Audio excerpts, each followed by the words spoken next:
Imagine waking up one morning, stepping onto a small fishing boat, and expecting to return home before sunset. Now imagine not seeing land again for more than 2 months. This is the true story of Salvador Alvarenga, a fisherman who survived one of the longest drifting ordeals in recorded history. In November 2012, Salvador Alvarenga, an experienced fisherman from El Salvador, was working in Mexico. Fishing was his livelihood, and he had spent years battling rough seas. One day, he planned a routine fishing trip from the small coastal town of Costa Azul, Mexico. The trip was supposed to be simple. He and a young helper named Ezequiel Cordoba set out in a small fiberglass boat. They carried fuel, ice, fishing equipment, food, and water. The weather seemed normal. Nothing suggested that this ordinary day would turn into a nightmare. After several hours at sea, the men had a successful catch. Their boat quickly filled with fish. But then the weather changed. Dark clouds gathered overhead. Powerful winds began pushing giant waves across the ocean. The storm grew stronger with every passing hour. Soon, the fishermen found themselves trapped in a violent tempest. Rain poured endlessly. The waves slammed against their small vessel. Visibility disappeared. The engine eventually failed. The boat's communication equipment stopped working. The men were now completely helpless. They were drifting into the vast Pacific Ocean. Salvador tried repeatedly to contact help. Nothing worked. The storm continued for days. When the skies finally cleared, they saw nothing around them. No ships, no land, no airplanes. Only water stretching endlessly in every direction. At first, they believed rescue would come soon. They rationed their remaining food and water carefully. But days turned into weeks. The food ran out. The drinking water disappeared. The reality of their situation became terrifyingly clear. Nobody knew exactly where they were. Nobody was coming. To survive, they had to become creative. When rain fell, they collected water using containers and anything that could hold liquid. To eat, they caught fish with their bare hands. They captured birds that landed on the boat. Sometimes they ate raw fish. Sometimes they ate turtles. They even drank turtle blood when fresh water became scarce. Every day became a struggle against hunger, thirst, and despair. The sun burned their skin during the day. Cold winds chilled them at night. Salt water caused painful sores across their bodies. Their boat had no shelter. There was nowhere to hide, nowhere to escape. The ocean became their entire world. Weeks passed, then months. Ezequiel, the younger fisherman, struggled mentally and physically. He found it difficult to eat raw animals. His strength faded rapidly. Salvador constantly encouraged him. He told him they would survive. He told him rescue was coming.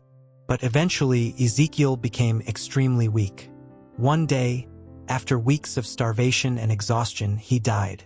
Salvador was devastated. For months, the two men had fought together. Now he was completely alone. The silence became unbearable. There was nobody to talk to, nobody to encourage him, nobody to share the endless suffering. Salvador later said he spoke to himself constantly. He imagined conversations with family members. He talked to birds. He talked to the ocean. Anything to keep his mind from collapsing. As the months passed, survival became more difficult. Sometimes storms threatened to overturn the boat. Sometimes there was no rain for days. Each day felt like a battle against death. Yet somehow he continued. He caught fish. He collected rainwater. He survived one day at a time. Months turned into nearly a year. Most people would have given up hope. Many experts later said his survival seemed almost impossible. Yet Salvador refused to surrender. He focused on a single goal. Stay alive today. Tomorrow could wait. One morning, after drifting thousands of miles across the Pacific Ocean, he noticed something unusual. Birds. Large numbers of birds. For the first time in months, he felt hope. Birds often meant land was nearby. He watched carefully. Then he saw something he had not seen in an incredibly long time. Trees. Land. It seemed unreal. After more than a year alone at sea, Salvador's boat had drifted near the Marshall Islands, a remote island nation in the Pacific Ocean. Using the little strength he had left, he moved toward shore. Finally, he reached land. He stepped onto the beach. His legs were weak. His body was exhausted. His appearance shocked local residents. He had a long beard. His skin was badly damaged by the sun. He looked like someone who had emerged from another world. The islanders immediately helped him. Medical teams were called. When investigators pieced together his journey, the world was stunned. Salvador Alvarenga had drifted approximately 6,700 miles across the Pacific Ocean. He had survived for 438 days, more than 14 months, alone, on a tiny fishing boat, with almost no supplies. Many people initially doubted his story. The survival seemed too extraordinary, but experts carefully examined the evidence. Ocean current specialists studied drift patterns. Investigators verified key details. Over time, the evidence supported his incredible account. Today, Salvador Alvarenga's survival story is considered one of the most remarkable tales of human endurance ever recorded. His story teaches a powerful lesson. Human beings are capable of enduring far more than they imagine. When everything seems lost, hope can still survive. When circumstances appear impossible, determination can keep a person moving forward.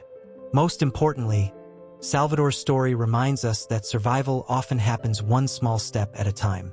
One day, one decision, one moment of refusing to give up. And sometimes that is enough to change history.